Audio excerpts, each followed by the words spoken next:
IFRS 8 segment reporting. देखें, अगर मैं IFRS 8 की बात करूं सेगमेंट रिपोर्टिंग की, तो IFRS 8 में आप क्या करते हैं कि आप अपने जो कंपनी होती है, देयर इज़ अ पॉसिबिलिटी कि एक ही कंपनी एक से ज़्यादा सेगमेंट्स में जो है वो काम कर रही है, और एक से ज़्यादा जो है क्या कहते हैं एरियाज़ में ऑपरेट कर रही है। सो स्टैंडर्ड बोलता है कि आप कंपनी लेवल के साथ साथ जो है इसको और ग्रेन्युलर लेवल पर जो है सेगमेंट लेवल पर जो है आप जो है क्या कहते हैं रिपोर्टिंग करें, ताकि यूज़र को और बेहतर अंदाज में कंपनी की परफॉर्मेंस पता चल सके। अब सवाल ये पैदा होता है कि जैसे मैं अगर बैंक की एग्जांपल दूं कि बैंक के अंदर जो है कॉर्पोरेट बैंकिंग का भी एक सेगमेंट होता है, कंज्यूमर बैंकिंग का भी होता है, एसएमई कमर्शियल का भी होता है, एग्री कल्चर लैंडिंग का भी होता है, ट्रेजरी का भी होता है, सही है ना। तो ये 7-8 सेगमेंट्स हैं। तो स्टैंडर्ड बोलता है कि आप जो है सेगमेंट वाइज जो है आप बताओ कि कौन से सेगमेंट ने कितना कमाया, कितना अर्न किया, उसके कितने एसेट्स थे, बाकायदा स्पेसिफाइड डिस्क्लोजर्स हैं। अब याद रखें सारी चीज़ें पढ़ने से पहले द इम्पॉर्टेंट पॉइंट इज़ कि IFRS 8 जो अप्लाई होता है, जो सेगमेंट वाइज रिपोर्टिंग करनी है, वो सिर्फ और सिर्फ लिस्टेड कंपनीज को करनी है, या जो in the process of listing हो। क्यों? उसकी वजह क्या है? सिर्फ लिस्टेड कंपनीज को क्यों करनी है? क्योंकि प्राइवेट और पब्लिक कंपनीज में जो मैनेजर्स होते हैं वही शेयर होल्डर्स होते हैं, सही है। मैनेजर्स अगर ठंडखोरी करेंगे तो खुद ही का नुकसान करेंगे अगर प्राइवेट और unlisted company. But listed companies के अंदर चूंकि आम आवाम इन्वॉल्व होती है, सो वहाँ रिस्क ज़्यादा होता है। अच्छा, अब सवाल ये पैदा होता है कि सेगमेंट रिपोर्टिंग के अंदर क्या जितने भी सेगमेंट्स हैं, जैसे हसन आप बताते हैं कि सेगमेंट को हम डिपार्टमेंट भी बोल सकते हैं, फंक्शन भी बोल सकते हैं, तो क्या जितने सेगमेंट्स हैं क्या सबको डिस्क्लोज करना है? No no no no. Standard states कि आप एक काम करो, आप जो है सेगमेंट को जो है, देखो सेगमेंट मतलब होता है डिपार्टमेंट या फंक्शन, आप ये समझ लो। आप उस सेगमेंट को बाइफरकेट करो ऑपरेटिंग सेगमेंट में। ऑपरेटिंग सेगमेंट कौन सा सेगमेंट होता है जिसमें ये 3 बातें हो? नंबर 1, वो रेवेन्यू सेंटर हो। मैं इधर लिख देता हूँ आसान सी ज़बान में, रेवेन्यू सेंटर मतलब कमाऊ पोत हो कंपनी का। अब जैसे अगर मैं बैंक की बात करूँ तो कंप्लायंस डिपार्टमेंट नहीं कमाता, HR डिपार्टमेंट नहीं कमाता, फाइनेंस डिपार्टमेंट नहीं कमाता, ये कॉस्ट सेंटर्स हैं, सही है ना, कमाऊ पोत नहीं है, सही है। दूसरी कंडीशन, उसके जो रिजल्ट्स हैं रेगुलर रिव्यू बाय मैनेजमेंट।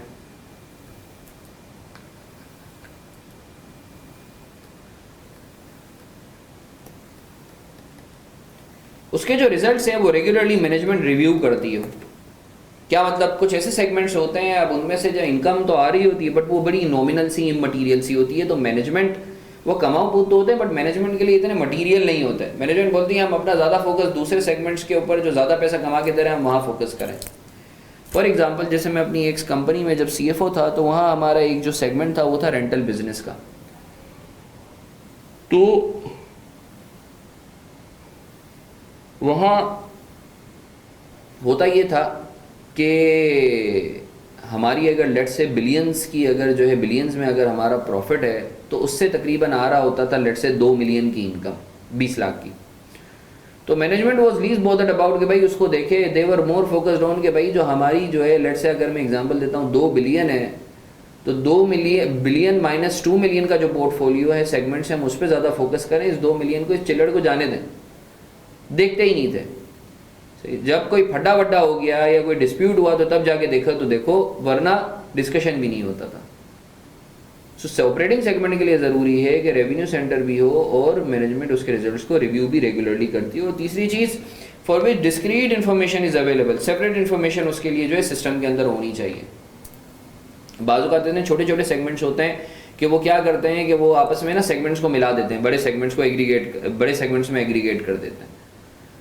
तो ऑपरेटिंग सेगमेंट के लिए ज़रूरी है कि उसकी जो है सिस्टम के अंदर बाकायदा अलग से GLs खुले में, सही है ना, उसकी रिपोर्टिंग अलग से हो रही हो, सही है। तो अगर तो ये तीनों बातें हैं तो आप कहेंगे कि भाई आपका जो सेगमेंट है वो ऑपरेटिंग सेगमेंट है। तो सर जी क्या ऑपरेटिंग सेगमेंट जो है वो डिस्क्लोज होता है? No no no no no, operating segment भी डिस्क्लोज नहीं होता, रिपोर्टेबल सेगमेंट डिस्क्लोज होता है। रिपोर्टेबल सेगमेंट क्या होता है, उसको बात करने से पहले ये चीज़ मैं बताता हूँ कि सर क्या 2 ऑपरेटिंग सेगमेंट्स आपस में जो है मर्ज हो सकते हैं? क्या दो सेगमेंट्स को आप मर्ज कर सकते हो? क्योंकि देखो याद रखो, मैनेजमेंट हमेशा ये चाहती है कि जितने उसके कम सेगमेंट्स रिपोर्ट हो ना उतना बेहतर है, क्योंकि it's not about share holders only, it's about competitors as well. क्योंकि जब आप सेगमेंट वाइज रिपोर्टिंग करेंगे तो आपकी वीकनेसेस और आपकी स्ट्रेंथ्स भी आया हो रही होंगी। So management would also want कि जितना सेगमेंट्स कम से कम जो है प्रेजेंट हो उतना ज़्यादा बेहतर है। तो सवाल ये पैदा होता है कि क्या सेगमेंट जो हैं वो ऐसा हो सकता है कि मैं सेगमेंट्स को मर्ज कर दूं, दो सेगमेंट्स को जो है मैं मर्ज करके एक सेगमेंट में दिखा दूं? तो the answer is yes, two or more operating segments may be aggregated into single operating segment अगर तो उनका इकोनॉमिक कैरेक्टरिस्टिक सिमिलर है, मतलब प्रॉफिट मार्जिन, उनका जो कॉस्ट रेशो है, आपका जो रेशोज हैं वो मोर और लेस सेम है, जो मेजर रेशोज हैं, सही है, number one. And number two and are similar in each of the following respects, और ये जितने भी एस्पेक्ट्स हैं ये 4-5 उन सब में जो है वो सिमिलर हो, सेम नहीं सिमिलर हो, 19-20 का फर्क हो। अब वो जो है सर क्या फैक्टर्स हैं? Number one, the nature of the product and service should be same, सही है। The nature of the product and service वो कैसे कि भाई लेट्स से अगर मैं बात करता हूँ कि भाई फार्मास्यूटिकल अगर कंपनी है, मैं होलसेल में भी सेगमेंट में भी काम कर रहा हूँ, रिटेल में भी काम कर रहा हूँ, सही है, सिमिलर है। The nature of the production process of Panadol, जाहिर सी बात है होलसेलर्स को भी वही प्लांट से, उसी प्लांट से निकलेगी पेनाडोल, और रिटेलर वालों के लिए भी उसी प्लांट से। टाइप और class of customer for their product and service, class of customer या टाइप भी जो है मोर और लेस सेम होगी। The methods use to distribute their product और प्रोवाइड दियर सर्विसेज, मेथड जो है बाई रोड में होलसेलर को भी दूंगा, सही है, और बाई रोड में रिटेलर को भी दूंगा, सही है। If applicable the nature of the regulatory environment, for example banking, insurance और पब्लिक यूटिलिटीज, भाई रेगुलेटरी इन्वायरमेंट भी जो है आपका सिमिलर होना चाहिए। मैं बोलता हूँ पाकिस्तान और यूएस का जो रेगुलेटरी इन्वायरमेंट है इट माइट बी डिफरेंट, सही है। तो अगर तो इन पांचों की पांचों बातों के अंदर जो है वो क्या कहते हैं सिमिलर हैं, आपके जो सेगमेंट्स की जो नेचर है या कैरेक्टरिस्टिक्स हैं, तो आप बोल सकते हो कि हाँ यार इन दो सेगमेंट्स को मर्ज कर दें, सही है। अब सवाल ये पैदा होता है कि सर जी आपने अभी तक ये नहीं बताया कि कौन से सेगमेंट जो हैं वो रिपोर्ट होंगे। तो याद रखें वो सेगमेंट्स रिपोर्ट होंगे जो ये कंडीशन को पूरा करते हैं, और वो कंडीशन क्या है? Number one, for any segment to be reportable ज़रूरी है कि वो ऑपरेटिंग हो। पहले तो ज़रूरी है कि वो ऑपरेटिंग हो, अगर कोई ऑपरेटिंग सेगमेंट नहीं है तो वो रिपोर्टेबल हो ही नहीं सकता, सही है। टू, कंडीशन नंबर टू, इन तीनों में से ए और बी और सी, इन तीनों में से कोई एक बात पूरी हो रही है तो वो रिपोर्ट होगा। इट्स रिपोर्टेड रेवेन्यू, मतलब एक्सटर्नल प्लस इंटर सेगमेंट, बाजुकात विद इन कंपनी जो है एक जो है क्या कहते हैं सेगमेंट दूसरे सेगमेंट के लिए कस्टमर होता है या सप्लायर होता है।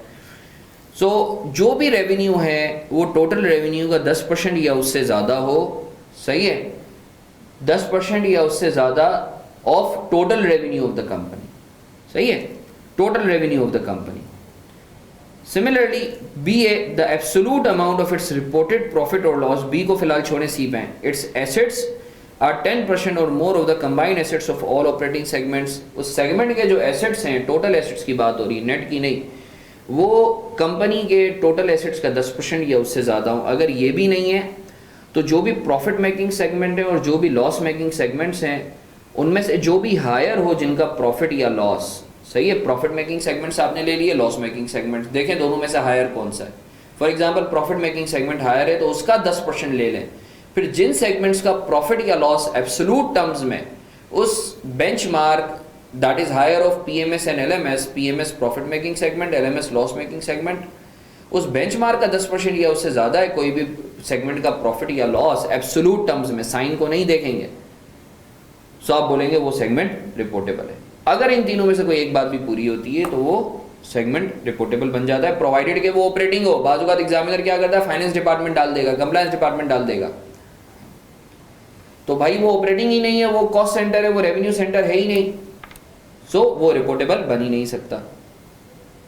अच्छा जी सर, क्या इस क्राइटेरिया के अलावा अगर हम रिपोर्टेबल बनाना चाहें तो बना सकते हैं? यस, अगर मैनेजमेंट को ऐसा लगता है कि जो है कोई सेगमेंट जो है वो रिपोर्ट होना चाहिए, सही है, तो बिल्कुल जो है वो रिपोर्ट कर सकती है। इसी तरीके से जो है या based on management reportable segment in the immediately preceding periods of continuing significance, 75% external revenue threshold. ये चीज़ याद रखना कि जितने भी आपने सेगमेंट्स को रिपोर्टेबल के तौर पर आइडेंटिफाई किया है ना, इट इज़ नेसेसरी कि वो कंपनी का टोटल एक्सटर्नल रेवेन्यू जो है, उनका उन रिपोर्टेबल सेगमेंट्स का जो एक्सटर्नल रेवेन्यू है वो कंपनी के एक्सटर्नल रेवेन्यू का 75% या उससे ज़्यादा जो है वो पूरा करता हो।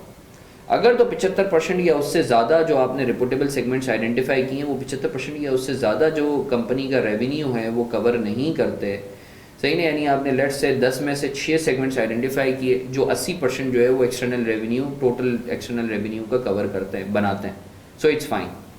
द पॉइंट अगर वो 75% या 75% से कम अगर जो है कवरेज कर रहे हो तो स्टैंडर्ड बोलता है कि आपने ज़बरदस्ती जो नॉन रिपोर्टेबल सेगमेंट है उसमें से कोई आइडेंटिफाई करना है और फोर्सफुली जो है कोई जो है जो नॉन रिपोर्टेबल था उसको रिपोर्टेबल बनाना है ताकि 75% वाला जो थ्रेशोल्ड है वो कवर हो सके।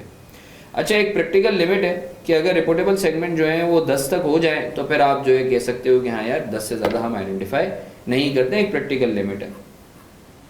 डिस्क्लोजर्स, आपने जनरल इन्फॉर्मेशन देनी है, आपने जो है प्रॉफिट और लॉस बताने हैं, सही है, आपने सेगमेंट के एसेट्स और लाइबिलिटीज़ बतानी है और जो भी आप बता रहे हो उसको आपने रिकनसाइल भी करवाना है कंपनी के जो है वो टोटल जो है P&L आ रहा है। पहली बात है सेगमेंट के जो इंडिविजुअल रिजल्ट्स हैं they must match with the totals of the company ना, सही है। इसी तरीके से अगर कोई एडिशनल इन्फॉर्मेशन है जो CODM रिव्यू करता है तो आपने वो भी जो है, तो ये डिस्क्लोजर हैं, ये स्पेसिफाइड होते हैं, इस पर क्या कहते हैं, अच्छा क्वेश्चन भी मैंने करवाया हुआ है, so you just need to refer to that. ये एंटिटी वाइड डिस्क्लोजर्स हैं जो आपने देने हैं, सही है। इसमें जो एक डिस्क्लोजर है एंटिटी वाइड कि वो कस्टमर्स जिन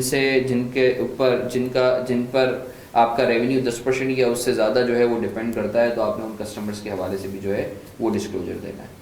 सो ये था IFRS 8। IFRS 8 की जो सिग्निफिकेंस है वो मुझे ऐसा लगता है इन माई हम्बल व्यू इस अटेम्प्ट के लिए इतनी ज़्यादा नहीं है, बट इसको एक दफ़ा रन थ्रू कर लेना, एक क्वेश्चन उसके ऊपर करके चले जाना, सही है ना। MCQ के पर्सपेक्टिव से जाहिर बात है हम लोग डिस्कस कर चुके हैं। So this is it from my side with respect to IFRS 8। If anyone has got any question please feel free to ask.